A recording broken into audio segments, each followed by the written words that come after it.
जो भी करना है पूरी तरह से करना होगा, तभी दिल को सुकून मिलेगा। ठीक है सावित्री, अगर तुमने मन बना लिया है तो मैं भी पीछे नहीं हटूंगा। सच बताओ बूढ़ी, तू कहाँ गई थी? इतनी देर क्यों लग गई? हाँ, सच सच बता। आज तेरे पास आखिरी मौका है। अगर सच बता दिया तो बच जाएगी, लेकिन अगर झूठ बोला तो आज तुझे नहीं छोड़ेंगे। मैंने ऐसा क्या कर दिया है? तुम दोनों मुझ पर इतना गुस्सा क्यों हो? मैंने कुछ गलत नहीं किया। झूठ मत बोल बूढ़ी, मैंने कहा ना आज आखिरी दिन है। सच सच बता, वरना अंजाम बहुत बुरा होगा। सासू माँ डर के मारे कांपने लगी। उनकी आंखों से आंसू रुक ही नहीं रहे थे। ठीक है, मैं बताती हूँ। मैं वहाँ गई थी क्योंकि इतना कहते ही वो रुक गई। रामपुर गांव की ये कहानी एक ऐसी सास और बहू की है जिसे सुनकर आपका दिल भी दहल जाएगा, और अंत में जो सच्चाई सामने आएगी वो आपको सोचने पर मजबूर कर देगी। ससुर जी की मृत्यु के बाद घर में सासू माँ बिल्कुल अकेली हो गई थी, लेकिन उन्हें एक आदत पड़ गई थी, हर रोज किसी न किसी साधु को बुलाकर भिक्षा देना। इसी बात से दोनों बहुएं परेशान रहती थीं। हम लोग तो बस काम करने के लिए ही रह गए हैं, और सासू माँ को देखो, लगता है बेटा बाहर चला गया है, तो सोच रही होंगी अब कोई रोकने वाला नहीं है। शायद इसलिए इन साधुओं से इतना लगाव बढ़ गया है। कौन जाने क्या क्या बातें करती होंगी उनसे। सच कह रही हो तुम, मुझे भी अब शक होने लगा है। ससुर जी को गए हुए 6 महीने हो गए और बेटा भी घर पर नहीं है, फिर भी सासू माँ रोज रोज भिक्षा के बहाने उन्हीं बाबाओं को दरवाजे पर बुलाती हैं और घंटों तक उनसे बातें करती रहती हैं। इतना कहने के बाद दोनों बहुएं मन ही मन सोचने लगी। अब उनके मन में उठ रहे सवाल और ज्यादा देर तक दब नहीं पाए। आखिरकार दोनों से रहा नहीं गया। आपस में बातें करते करते दोनों बहुएं सीधे सासू माँ सावित्री के पास पहुँच गईं। सासू माँ, आप रोज रोज इन साधुओं को क्यों बुलाती हैं? घर में इतना काम रहता है और आप घंटों उनसे बातें करती रहती हैं। लोग क्या सोचेंगे हमारे बारे में? थोड़ा तो ध्यान रखिए। हाँ सासू माँ, हमें भी अजीब लगता है, रोज रोज वही बाबा वही बातें। अगर किसी ने कुछ गलत सोच लिया तो हम लोग भी समाज में रहते हैं, हमें भी जवाब देना पड़ता है। दोनों बहुओं की बात सुनकर सासू माँ सावित्री कुछ पल के लिए चुप हो गईं और मन ही मन सोचा, अगर मैंने सच में अपनी पूरी बात बता दी तो मेरा काम बिगड़ जाएगा और ये दोनों बहुएं मुझे घर से निकाल देंगी। नहीं, अभी मुझे कुछ और ही कहना होगा। अरे बहू, ऐसी कोई बात नहीं है। वो जो साधु आते हैं ना, वो तुम्हारे ससुर जी के पुराने दोस्त हैं, इसलिए वो मुझसे पूछते रहते हैं कि क्या हुआ, कैसे हुआ, तुम्हारे ससुर जी की मौत कैसे हुई। बस उसी बारे में बात होती है, तुम लोग गलत मत सोचो। सासू माँ की ये बात सुनकर दोनों बहुएं एक दूसरे की तरफ देखने लगीं और चौंक गईं। रीना, तुम्हें सच में उनकी बात पर यकीन हो रहा है? मुझे तो बिल्कुल भी भरोसा नहीं हो रहा। उनकी हर बात जैसे बनाई हुई लग रही थी, और जिस तरह से वो नजरें चुरा रही थी, उससे साफ लग रहा था कि वो हमसे कुछ छुपा रही हैं। मामला कुछ और ही है। हाँ कविता, मैंने भी वही महसूस किया। सासू माँ जितना समझाने की कोशिश कर रही थी, उतना ही उनका सच सामने आ रहा था। अब ये बात साफ है कि वो जो दिखा रही हैं, असल में वैसा कुछ भी नहीं है। हमें खुद ही सच्चाई तक पहुँचना होगा। रीना, ये सब छोड़ो, देखो कितना देर हो गया है, घर का काम भी पड़ा है और हम लोग अभी तक कुछ खाए पिए भी नहीं हैं। कहीं ऐसा ना हो कि इस सब चक्कर में खाना भी छूट जाए। हाँ कविता, तुम ठीक कह रही हो, लेकिन मेरा मन अभी भी यहीं अटका हुआ है। फिर भी पहले काम निपटा लेते हैं, बाकी बात बाद में देखेंगे। अभी सासू माँ को ही बोल देते हैं कि वो दूध ले आएं। सासू माँ, घर में दूध खत्म हो गया है, आप जरा दुकान से दूध ले आएंगी क्या? ठीक है बहू, मैं अभी लेकर आती हूँ। इतना कहकर तीनों अपने अपने काम में लग गईं। कविता रसोई में चली गई और खाना बनाने लगी। उधर रीना अपने कमरे में जाकर सफाई करने लगी। सासू माँ सावित्री चुपचाप घर से निकलकर दूध लेने के लिए दुकान की ओर बढ़ गईं। सासू माँ सावित्री जैसे ही दुकान पर पहुंची, उन्होंने देखा वहीं साधु चुपचाप बैठा चाय पी रहा था। उसे देखते ही सावित्री के कदम थोड़ी देर के लिए रुक गए। सावित्री जी, जरा ठहरिए। इतनी जल्दी जाने की क्या बात है? अभी तो आप उधर से आ ही रही हैं और मैं यहाँ कब से बैठा आपका इंतजार कर रहा हूँ। आइए बैठिए, चाय पी रहा हूँ, आप भी साथ बैठिए। घर पर सब ठीक है ना? या फिर कुछ ऐसा है जो आप बताना नहीं चाह रही हैं? हाँ बाबा, मैं ठीक हूँ, लेकिन मैं आपसे एक बात करना चाहती थी जो मैं घर पर नहीं कह पाई। ठीक है सावित्री जी, आप निश्चिंत होकर अपनी बात कहिए। मैं आपकी हर बात सुनने के लिए तैयार हूं, लेकिन जो भी कहेंगी सोच समझ कर कहिएगा। बाबा, मैं जो कहना चाहती थी वो बात मैं अभी नहीं बता पाऊंगी। काफी देर हो चुकी है। अगर मैं और रुकी तो घर पर सवाल होने लगेंगे। मेरा बहू गुस्सा करेगा। मैं बाद में आपसे आराम से बात करूंगी। अभी मुझे दूध लेकर जाना होगा। ठीक है सावित्री जी, जैसा आप ठीक समझें। इतना कहकर सावित्री जल्दी जल्दी वहाँ से उठी और दूध लेकर घर की तरफ चल पड़ी। कविता, जरा देखो तो कितना देर हो गया है, सासू माँ अभी तक वापस नहीं आई।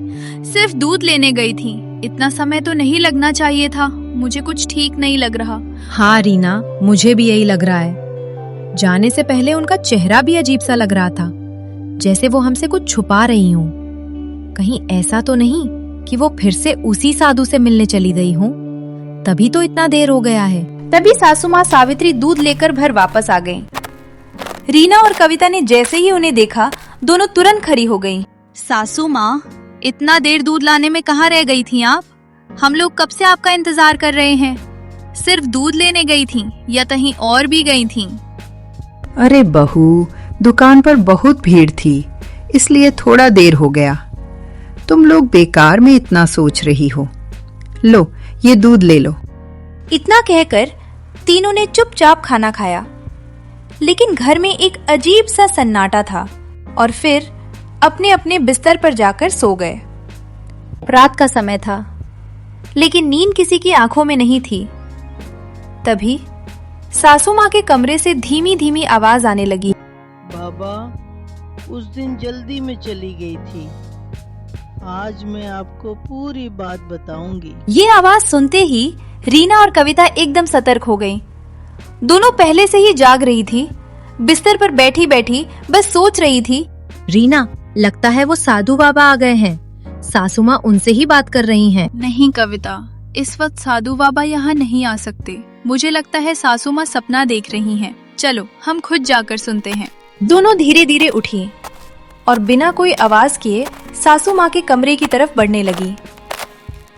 दरवाजे के पास पहुंचकर दोनों चुपचाप खड़ी हो गईं और अंदर की हर बात सुनने लगी। नहीं बाबा, अब बात अधूरी नहीं रहेगी।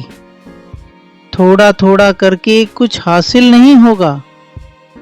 हमें जो भी करना है पूरी तरह से करना होगा, तभी दिल को सुकून मिलेगा और घर परिवार भी ठीक रहेगा और मैं भी चैन से जी पाऊंगी। ठीक है सावित्री, अगर तुमने मन बना लिया है तो मैं भी पीछे नहीं हटूंगा। जैसा तुम चाहोगी वैसा ही होगा। लेकिन याद रखना, ये रास्ता आसान नहीं है। मुझे सब मंजूर है, बस अब और छुपाकर नहीं रख सकती। जो भी होगा देखा जाएगा। ये बातें सुनकर बाहर खड़ी रीना और कविता के रोंगटे खड़े हो गए। उन्हें अब यकीन हो चुका था कि ये सिर्फ कोई साधारण बात नहीं है, इसके पीछे कोई गहरा राज छुपा है। इतना सब सुनने के बाद रीना और कविता के चेहरे पर डर और हैरानी साफ दिखाई दे रही थी। दोनों बिना कोई आवाज किए धीरे धीरे वहां से हट गईं और अपने कमरे की तरफ चली गईं। रीना, अब तो बात साफ हो गई है। मुझे लगता है हमें अभी के अभी उसके बेटा को फोन करके सब बता देना चाहिए। ये मामला अब हमारे हाथ से बाहर जा रहा है। नहीं कविता, अगर हम अभी फोन करके सब बता देंगे तो पूरा खेल यहीं खत्म हो जाएगा और हो सकता है हमें ही डांट पड़े। इससे अच्छा है हम खुद सच्चाई तक पहुँचे। हमें देखना होगा सासू माँ आखिर जाती कहाँ हैं, क्या करती हैं और किससे क्या बात करती हैं। ठीक है रीना, तुम सही कह रही हो। अब हम जल्दबाजी नहीं करेंगे। कल सुबह हम सासू माँ को दूध लेने के बहाने बाहर भेजेंगे और फिर चुपचाप उनका पीछा करेंगे। तभी हमें असली सच पता चलेगा। दोनों ऐसे ही बातें करते रहे और कब रात बीत गई उन्हें पता ही नहीं चला। धीरे धीरे सुबह हो गई। धीरे धीरे सुबह हो गई। घर के बाहर सासू माँ सावित्री दरवाजे पर झाड़ू लगा रही थी। किचन में कविता खाना बना रही थी और उधर रीना घर में पोछा लगा रही थी। सासू माँ, घर में दूध खत्म हो गया है, आप जरा दुकान से दूध ले आएंगी? ठीक है बहू, मैं अभी लेकर आती हूँ। सावित्री झाड़ू रोककर कुछ पल के लिए सोच में पड़ गई। अगर आज मैं फिर वहां गई तो कहीं वो मिल ना जाए, और अगर मिल गया तो उस दिन की तरह फिर बातें करनी पड़ेंगी। लेकिन बात किए बिना भी काम नहीं चलेगा, मुझे आज उससे मिलना ही होगा। उधर रीना और कविता दूर से ही सासू माँ को देख रही थी। दोनों को लग रहा था कि सासू माँ कुछ सोच रही हैं, कुछ ऐसा जो वो उनसे छुपा रही हैं। देखा कविता, फिर से वही सोच में डूब गई हैं। लगता है आज भी कुछ होने वाला है। हाँ रीना, आज हम इन्हें अकेले नहीं जाने देंगे। आज सच सामने आकर ही रहेगा। इतना सोचकर सासू माँ जल्दी जल्दी घर से निकल गई, दूध लाने के बहाने। कविता, ध्यान से चलो, सासू माँ को जरा सा भी शक नहीं होना चाहिए। आज हम किसी भी हालत में सच जानकर ही रहेंगे। हाँ रीना, लेकिन मेरा दिल बहुत तेज धड़क रहा है। पता नहीं हम क्या देखने वाले हैं, कुछ ठीक नहीं लग रहा। दोनों धीरे धीरे सासू माँ के पीछे बढ़ती रहीं, कभी रुकती, कभी छुपती और फिर आगे बढ़ जाती। उनकी नजरें बस सासू माँ पर ही टिकी थीं। देखो कविता, सासू माँ बार बार पीछे देख रही हैं। लगता है उन्हें भी कुछ शक हो रहा है और संभल कर चलना होगा। हाँ, अब एक भी गलती हुई तो हम पकड़े जाएंगे। तभी सासू माँ अचानक रुक गईं और धीरे धीरे पीछे मुड़ने लगीं। रीना, वो मुड़ रही हैं, अब क्या करें? जल्दी इस दीवार के पीछे छुप जाओ, सांस भी धीरे लेना। दोनों तुरंत दीवार के पीछे छुप गईं और अपनी सांस रोककर खड़ी हो गईं। अगर इस बार वो पकड़ ली गई तो सारा राज खुलने से पहले ही खेल खत्म हो जाता। दोनों दीवार के पीछे छुपकर खड़ी रहीं। कुछ पल तक सन्नाटा छाया रहा। सासू माँ ने पीछे मुड़कर देखा, लेकिन उन्हें कुछ दिखाई नहीं दिया और फिर वो धीरे धीरे आगे बढ़ गईं। रीना, आज तो बच गए, लेकिन अब और संभल कर चलना होगा, वरना हम सच तक पहुंचने से पहले ही पकड़े जाएंगे। डर मत, अब हम और करीब पहुंच चुके हैं, बस थोड़ा और ध्यान रखना है। आज सारा सच सामने आकर रहेगा। थोड़ी दूर जाने के बाद सासू माँ अचानक मुख्य रास्ता छोड़कर एक सुनसान गली की तरफ मुड़ गईं। रीना, ये तो दुकान का रास्ता नहीं है। हाँ, अब बात पूरी तरह साफ हो गई है। कुछ बड़ा छुपा हुआ है। चलो पीछे चलते रहो। दोनों धीरे धीरे उस गली के अंदर गईं और दूरी बनाकर उनका पीछा करती रहीं। आगे जाकर सासू माँ एक पुराने मकान के सामने रुक गईं। उन्होंने चारों तरफ देखा और फिर धीरे से अंदर चली गईं। सासू माँ के अंदर जाते ही वहां फिर से सन्नाटा छा गया। दरवाजा धीरे से बंद हो चुका था और बाहर खड़ी रीना और कविता बस एक दूसरे की तरफ देखने लगी। रीना, अब क्या करें? अंदर जाए या यहीं से वापस चले? मुझे कुछ ठीक नहीं लग रहा। ये जगह भी बहुत अजीब है और सासू माँ का यहाँ आना सब कुछ डरावना लग रहा है। अब वापस जाने का सवाल ही नहीं है। इतना सब देखने के बाद हम पीछे नहीं हट सकते। हमें जानना होगा कि अंदर क्या चल रहा है। चलो धीरे से दरवाजे के पास चलते हैं। दोनों धीरे धीरे दरवाजे के पास पहुंची और बिना आवाज किए अंदर की बात सुनने की कोशिश करने लगी। अंदर से धीमी धीमी आवाजें आ रही थी, लेकिन शब्द साफ नहीं सुनाई दे रहे थे। रीना, कोई बात कर रहा है अंदर, लेकिन समझ में नहीं आ रहा। सासू माँ के साथ और कौन है? शांत रहो, बस ध्यान से सुनो। आज सारा सच सामने आने ही वाला है। तभी अंदर से अचानक कुछ गिरने की आवाज आई। दोनों घबरा गई और एकदम पीछे हट गईं। रीना और कविता बुरी तरह डर गईं दोनों ने एक दूसरे की तरफ देखा और बिना कुछ बोले वहां से धीरे धीरे पीछे हटने लगी। रीना, नहीं, अब हम यहाँ नहीं रुक सकते। मुझे बहुत डर लग रहा है। अंदर कुछ ठीक नहीं है। अगर हम और रुके तो कहीं हम फंस ना जाएं। ठीक है, अभी यहाँ से चलते हैं, लेकिन इसका मतलब ये नहीं कि हम रुक जाएंगे। जो भी सच है हम उसे जरूर जानेंगे, बस सही समय का इंतजार करेंगे। इतना कहकर दोनों जल्दी जल्दी वहां से निकल गईं और बिना पीछे देखे सीधे अपने घर की तरफ चल पड़ी। लेकिन उनके मन में डर के साथ साथ सवाल भी और गहरे हो चुके थे। रीना और कविता जल्दी जल्दी घर पहुंची। दोनों के चेहरे पर डर भी था और मन में ढेर सारे सवाल भी। घर में सन्नाटा था, लेकिन उनके दिल की धड़कनें तेज थी। दोनों अपने कमरे में जाकर बैठ गईं। कुछ पल तक कोई कुछ नहीं बोला। रीना, तुमने देखा ना वो जगह कितनी अजीब थी, और अंदर से जो आवाज आई, मुझे तो अभी भी डर लग रहा है। सासू माँ आखिर वहाँ क्या कर रही थी? हाँ, सब कुछ बहुत अजीब था, लेकिन अब एक बात पक्की है, सासू माँ हमसे बहुत बड़ा सच छुपा रही हैं, और वो साधु भी इस सब में कहीं ना कहीं शामिल है। कमरे में गहरा सन्नाटा छा गया। दोनों बस सोचती रहीं कि अब आगे क्या करना है। तो अब क्या करें? क्या फिर से वहाँ जाएं? या किसी और तरह से सच पता करें? नहीं, अब हमें और समझदारी से काम लेना होगा।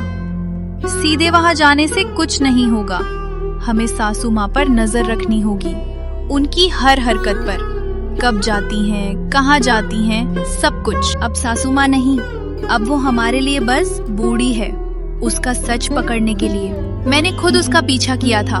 वो उस टूटे फूटे कमरे में गई और अंदर किसी से धीरे धीरे बातें कर रही थी। कुछ तो ऐसा है जो वो हमसे छुपा रही है। बस अब उसे आने दो। आज उससे ऐसा सवाल करूंगी कि उसकी हर सच्चाई बाहर आ जाएगी। रीना, मुझे भी अब सब कुछ अजीब लगने लगा है। घर में कोई नहीं, न पति न बेटा, और वो अकेले ऐसी जगह जाकर किसी से मिल रही है। कुछ तो बहुत गलत है। आज नहीं छोड़ेंगे उसे, पहले उसे आने दो, फिर देखते हैं वो क्या जवाब देती है। दोनों के चेहरे पर गुस्सा भी था और डर भी। अब ये सिर्फ शक नहीं था, ये एक ऐसा राज था जो धीरे धीरे खतरनाक बनता जा रहा था। दोनों आपस में बातें कर ही रही थी कि तभी सासू माँ वहां आ पहुंची। रीना और कविता ने तुरंत झाड़ू उठा लिया और गुस्से में उनके सामने खड़ी हो गई। सच बताओ बूढ़ी, तू कहाँ गई थी?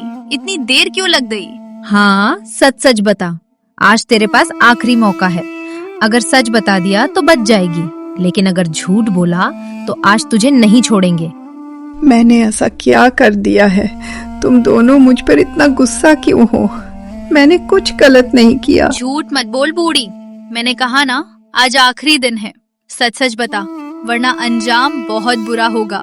सासू माँ डर के मारे कांपने लगी। उनकी आंखों से आंसू रुक ही नहीं रहे थे। ठीक है, मैं बताती हूँ। मैं वहां गई थी क्योंकि इतना कहते ही वो रुक गई, जैसे कुछ बहुत बड़ा सच उनके दिल में दबा हुआ हो, जो बाहर आते ही सब कुछ बदल देने वाला था। सासू माँ की आवाज कांप रही थी, उनकी आंखों से आंसू रुक नहीं रहे थे। रीना और कविता ध्यान से उनकी हर बात सुन रही थी। मैं वहां इसलिए गई थी क्योंकि मुझे किसी से मिलना था। वो इंसान तुम्हारे ससुर जी से जुड़ा हुआ है। कुछ ऐसी बातें हैं जो मैं इतने दिनों से अकेले ही संभाल रही हूँ। कौन है वो, और तुम हमसे ये सब क्यों छुपा रही थी? मैं सब कुछ अभी नहीं बता सकती। अगर मैंने सब सच बोल दिया तो तुम दोनों मुझे गलत समझोगी और ये घर टूट भी सकता है। ये सुनकर रीना और कविता एकदम चुप हो गईं। उनके चेहरे पर गुस्सा भी था और डर भी। मतलब अभी भी तुम कुछ छुपा रही हो? हाँ, अभी सब कुछ बताने का सही समय नहीं है, लेकिन जो मैं कर रही हूँ वो इस घर के लिए ही कर रही हूँ। सासू माँ की ये बात सुनकर रीना और कविता और भी उलझ गईं। अब सवाल और गहरा हो चुका था। रीना और कविता अब खुद को रोक नहीं पाईं। उनके चेहरे पर गुस्सा और बेचैनी साफ दिख रही थी। अब बस भी करो, हमें पूरा सच जानना है। आखिर वो कौन है और तुम क्या छुपा रही हो? ठीक है, आज मैं सब सच बता देती हूँ। जिससे मैं मिलने जाती हूँ वो कोई अजनबी नहीं है, वो तुम्हारे ससुर जी का पुराना दोस्त है। और उनके जाने से पहले उन्होंने मुझसे एक वादा करवाया था। कैसा वादा? तुम्हारे ससुर जी ने कहा था कि उनके जाने के बाद मैं उस दोस्त के साथ मिलकर इस घर की एक सच्चाई छुपा कर रखूं, क्योंकि अगर वो सच सामने आ गया तो ये परिवार टूट जाएगा। रीना और कविता एकदम चुप हो गईं। अब उनका गुस्सा धीरे धीरे डर में बदलने लगा था। कौन सा सच? सच ये है कि तुम्हारे ससुर जी की मौत एक हादसा नहीं थी, बल्कि एक राज था जिसे हम आज तक छुपाते आए हैं। ये सुनकर रीना और कविता के पैरों तले जमीन खिसक गई। अब उन्हें समझ आ गया था कि ये सिर्फ शक नहीं था, ये एक ऐसा सच था जो पूरे परिवार को हिला सकता था। कुछ ही देर में साधु बाबा घबराते हुए घर पहुंच गए। क्या हुआ बहुओं, मुझे इतनी जल्दी क्यों बुलाया? और सावित्री जी, आप इतनी परेशान क्यों लग रही हैं? हम परेशान नहीं है बाबा, हम सिर्फ सच जानना चाहते हैं। हमने सासू माँ का पीछा किया था और उनसे पूछा भी, लेकिन ये हमें पूरी बात नहीं बता रही थी। ठीक है, अब मैं ही सब बता देता हूँ। तुम्हारे ससुर जी की आत्मा को शांति नहीं मिली है, इसलिए हम लोग मिलकर कुछ पूजा पाठ करने की तैयारी कर रहे थे, ताकि उनके मन की अधूरी बातें पूरी हो जाएं और इस घर में फिर से शांति आ सके। तो क्या करना होगा बाबा? कल सुबह हम सब मिलकर पूजा करेंगे और जो भी करना होगा मैं तुम्हें बताऊंगा। और अगले दिन सब मिलकर पूजा करने की तैयारी करने लगे। दोस्तों, इस कहानी में इतना ही। अगर आपको ये कहानी पसंद आई हो तो मेरे चैनल को लाइक, सब्सक्राइब और कमेंट जरूर करें।